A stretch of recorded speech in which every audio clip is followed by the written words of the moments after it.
I'm the guy that either wins 10 stacks or loses 10 stacks. It's like, it's not like you end up break even on a day.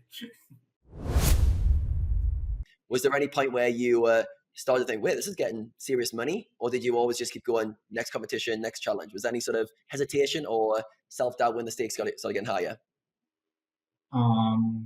Yeah, before I answer that question, like, I want to add one more thing, like what you said before, like, it's like having that right person helping you, really, really big deal. But I think, it's like not like even if the guy is like a genius like Yuri, like having that guy in your life doesn't like change you as like a poker player. Yeah, like you're not going to be great like 2 months later. Like it's still, you have to still put in the work, obviously. So that might have become a bit wrong. Well, I've been answering the question before, but yeah, it's like obviously you still have to put in the work, but it's a combination of both.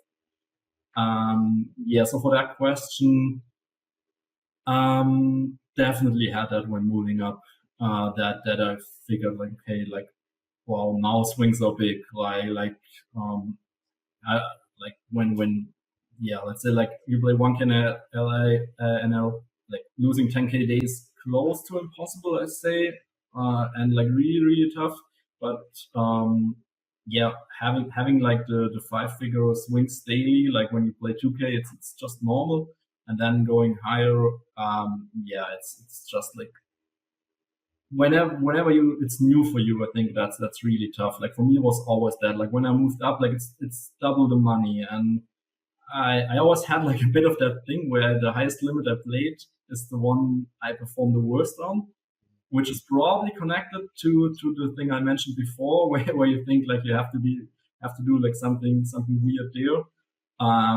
But yeah, just had it like recently when the sure you guys realized that when the Imagine King games were running like November, December, yeah, when you start to lose like 100K a day and more, that's really painful. That's really really painful, and yeah, especially when it's not like your daily limit, right? Like you play like 5K, play 10K, and then suddenly you lose yeah, 20 times that what you could lose normally in a day. Really really painful. But on the other hand, I kind of like the thrill you get from it. Like I've never been like the yeah, the biggest nit when it came to moving up or like taking shots. I mean, I watched a bit of the Stefan podcast, and he said like he was like always super super conservative with money and stakes. I mean, I'd still say I'm conservative, but yeah, I like when it hurts in both directions, like losing and winning. um, so break even sessions are the worst. yeah, for sure, for sure. I was that Uri always told me that as well. Like I'm the guy that either wins 10 stacks or loses 10 stacks. It's like it's not like you end up break even on a day. Yeah, it sounds like you like the highs and the lows, the roller coaster ride of emotions, both good and bad. And yeah, I think it was good what you're saying about basically it always kind of hurting when you're playing your new highest stake and almost having to build a bit of tolerance for that level. I think that's a very, very common kind of theme I see with poker players. There's almost no thought exercise you can do. There's only so much preparation you can do. When you play your new highest level, your shot taking a higher stake, and you're going to downswing there, you're probably going to have your biggest ever losing day. And that's normal. And you need to be able to suck that up and deal with it and just realize this is just repetitions. At some point, this will be normal. This will feel fine. But right now it doesn't, because this is a new experience. And like, if there's no kind of cheating that experience, you just need to go through it.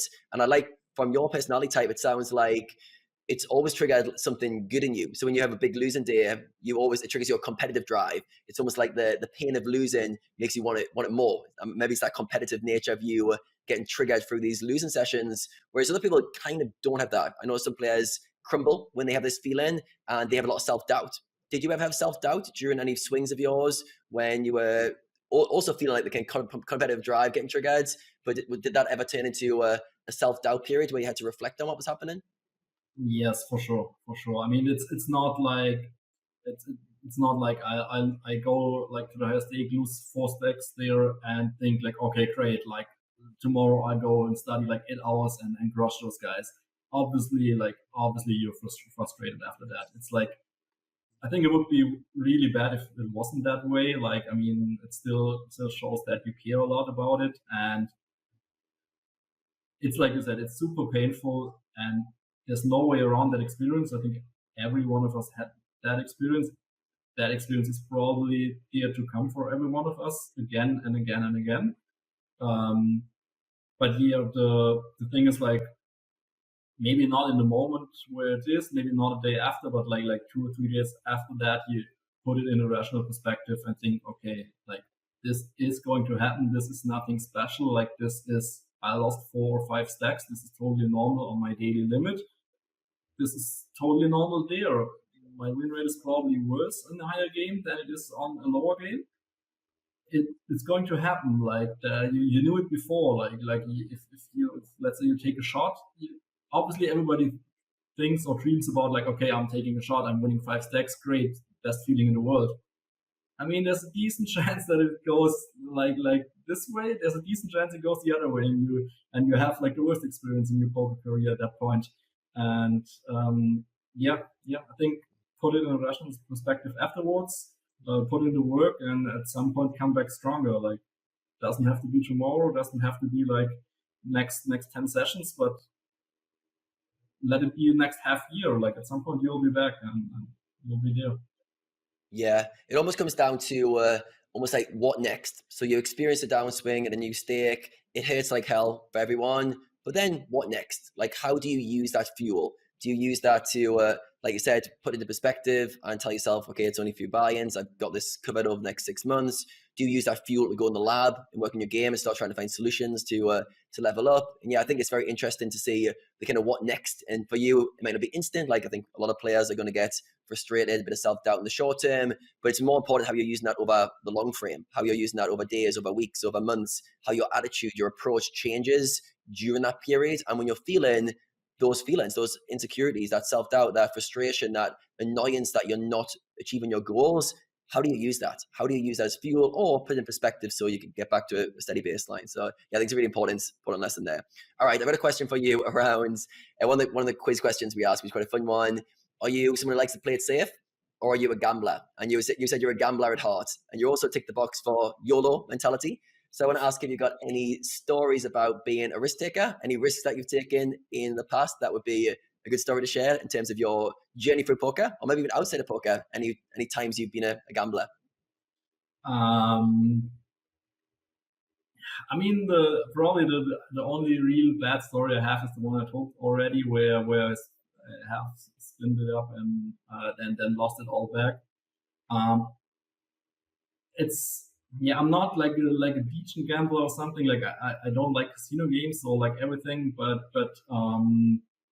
what I said before, like I like to thrill. Like if I'm doing something with friends, like and there's a bill to flip for, or there's something to like I need it in my daily life to to have that deal. Like I would love to flip with my girlfriend for dinner if we're out, but so yeah, I just need the daily flip. It doesn't have to be for a real amount of money. It's just like when we're together with friends and we order pizza and we flip for it, like it hurts me to lose that $60 if I lose the flip. It's like I don't know. Like I just like flipping. I just like whatever. Basically zero EV. Like the higher the better, and that's but never something that is like that's like really stupid. And I don't think I ever like in when it comes to real life or investments or like I'm not a punter there. Like I'm not really spending money on anything. Like I'm just like your regular everyday guy, I think. And but when I get a chance to have a zero EV flip, like I'd be down to like do it for whatever's possible. But yeah. I think it's really interesting to be able to have kind of both perspectives where you want to gamble on kind of zero EV flips, but at the same time, you're very calculated with what you do professionally as a poker player. Also, you talk about your investments as well. Like you don't have those characteristics showing up in like kind of dangerous places that could derail you. It's almost like a fun thing. It's like I like the thrills when I can, but you know when to have that in the right place. And I think some players who have this kind of the YOLO mentality and I'm a gambler at heart often push like cross boundaries where that'll go into their professional life and they'll start taking risks with their bankroll, which they shouldn't be taking, which you did as well when you were younger, or they'll start taking on investments which are super high risk with like a big chance of failure when they're not rolled for it. So yeah, I think it's understand that's part of my personality, and where can you get those kind of thrills almost for free? The zero EV kind of $60 with your dinner with your girlfriends kind of dinners where you can get that kind of thrill. So yeah, I think it's really good to understand that part of your personality, because if you try to cave that, let's say for you, we said, okay, just don't be a gambler, don't take any of these kind of thrill-seeking moments, you'd probably like suppress it for a while, and then it'll probably come out in a more kind of destructive way. So it's actually pretty good that you've got these kind of daily outlets where you're allowing yourself to have that YOLO mentality. So yeah, good stuff. I mean, when you're a professional, right, you have that mindset anyway. Like if you're like if you really want to like take big risks at stuff you know is negative UV, maybe overthink your profession. I don't know, like this will at some point maybe also hurt your poker game, or or you hurt, like you said, like hurt your bankroll. Like I don't know, like you can get, like you said, the thrill for free. It's like you get so much zero EV stuff out there, and yeah, take all of that.